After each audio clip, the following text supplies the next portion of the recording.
Novel Beyond the Silent Door. Episode 3. The Lake House.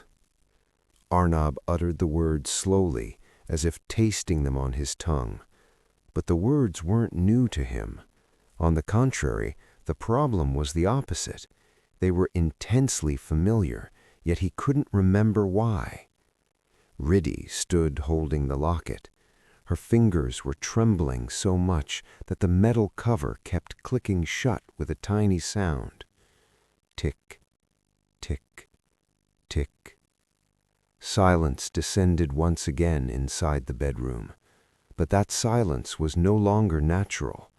A room where someone labeled as dead, had just stood and spoken, could never be ordinary again. Arnab looked slowly toward the cradle. The wood was old, but somehow well-maintained. The blue ribbon on the side wasn't new, yet the color hadn't entirely faded. It felt as if someone had deliberately chosen not to throw it away, but rather to hide it. As if by hiding a memory, one could keep it from dying. "Can you truly not remember anything?" Riddhi whispered finally. Arnab started to answer, but stopped. He could have said no, but that wouldn't have been the whole truth. He was seeing fragments now. Broken glass, a rain-drenched road, Meera's crying, and a house standing beside a body of water. It had been painted white once, now faded, large stairs in the front, dark water behind it, the sound of a bell ringing somewhere. "I see the place," Arnab said, surprised by the sound of his own voice. "It's not clear, but I see it." Riddhi said softly, "Meera used to go to a house in the summer when she was a child. It was by an old lake outside the city. It was a property from our maternal grandfather's side. Later, almost no one went there. I was small, so I rarely went, but Didi both feared that place and felt drawn to it." Arnab looked at her. "You never told me this before." Riddhi said bitterly, "Was I told everything?" The question pierced him like a knife, because Arnab didn't know the answer. He sat on the edge of the bed. His head felt heavy. It felt as if the closed doors inside him were shifting one by one. Behind every door water had pooled. If one opened, everything would be swept away. "What should we do now?" Riddhi asked. Arnab looked up. A decision was needed, right now, because whatever it was, Meera, or whatever looked like Meera, had clearly said, "Reach the lake house before tonight." "We're going," Arnab said. Riddhi remained silent for a moment before asking, "Are you sure?" "No," Arnab replied, "but I don't have enough certainty not to go either." 1. The Journey. By the time morning fully transitioned into afternoon, they set off. Arnab's old car was still there, though he rarely drove it. Since Meera's death, driving hadn't been mere transportation for him. It was a discomfort, a kind of invisible guilt. His hands would stiffen the moment he gripped the steering wheel. But today, there was no other choice. Riddhi sat in the front seat. In her lap were the red diary, the locket, and that envelope. Arnab kept the black key in his jacket pocket. The city began to recede. High-rises thinned out. Roadside shops gave way to fields, open meadows, trees, and wetlands. There were clouds in the sky, but no rain fell. This expectant weather made Arnab feel worse, as if the sky itself was holding its breath. For a long time no one spoke, only the hum of the engine, the friction of tires against the road, and the occasional horn of a distant truck. Finally, Riddhi broke the silence. "What was actually happening between you and Didi toward the end?" Arnab remained quiet for a while. Then he said, "I felt I was changing." "How?" I can't say for sure, but I was having trouble sleeping. I'd wake up in the middle of the night. I'd hear strange sounds. Sometimes it felt like there was someone else in the room. At first, I thought it was stress. Then, I started hiding things. Why? Arnab gripped the steering wheel tighter. Maybe I was afraid of them myself. Maybe I thought if I didn't look at them, they didn't exist. Riddhi asked, "Is that when Didi found out she was pregnant?" "Probably," Arnab said. "But I still don't fully remember how I reacted." Riddhi looked out the window. Didi really wanted a baby. Arnab didn't lower his gaze, but his throat tightened. "I know." "No," Riddhi whispered. "If you had known, maybe you wouldn't have been that afraid." Arnab went silent. The road began to narrow. The mobile signal dropped.